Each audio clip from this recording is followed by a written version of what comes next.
جہاد کا معنی ہے پوری قوت، پوری طاقت، پوری صلاحیت، جو کچھ اللہ نے دیا ہے اس کو خرچ کر ڈالنا، لگا دینا، یہ ہے جہاد۔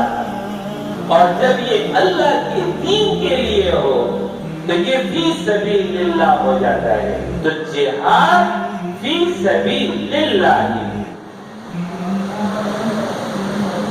لِإِعْلَاءِ کلمۃ اللہ۔ یہ کوشش کیوں کرتا ہے؟ لِإِعْلَاءِ کلمۃ اللہ، تاکہ اللہ کا کلمہ بلند ہو جائے، لِإِقَامَةِ دِینِهِ، تاکہ اس کے دین کو قائم کیا جائے، لِدِفَاعِ دِینِهِ، تاکہ اس کے دین کا دفاع کیا جا سکے، لِتَحَفُّظِ دِینِهِ، تاکہ اس کے دین کا تحفظ کیا جا سکے، لِإِشَاعَةِ دِینِهِ، تاکہ اس کے دین کو عام کیا جائے۔ ان چار کاموں کے لیے، اقامت دین، حفاظت دین، دفاع دین، اشاعت دین، ان چار کاموں کے لیے کی جانے والی بھرپور کوشش کو جہاد فی سبیل اللہ کہتے ہیں۔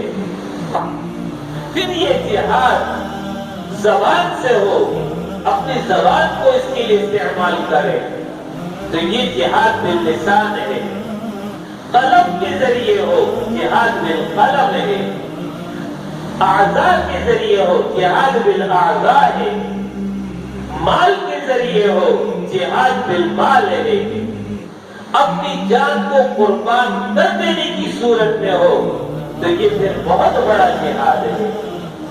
اس نے اپنی جان کو قربان کر دیا، اس کو شہید اور شہادت اسی لیے کہتے ہیں کہ وہ اس نے عملی گواہی دے دی کہ جس چیز کو میں بیان کر رہا تھا، جس بات کا میں علمبردار تھا، اس پر میری جان کی قربانی گواہی دے رہی ہے کہ یہی حق ہے، اس لیے اس کو شہید کہتے ہیں۔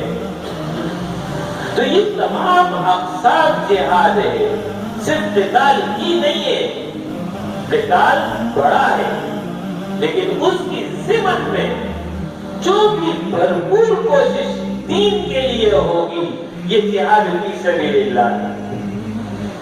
وَجَاهِدُهُمْ بِهِ جِهَادًا كَبِيرًا، پیغمبر کو فرمایا ان مشرکین کے خلاف جہاد کرو بھی، اس قرآن کے ذریعے۔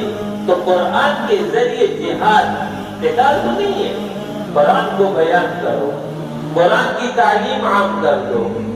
جب قرآن کی تعلیم عام ہوگی شرک خود بخود پیچھے ہٹے گا، یہی جہاد ہے۔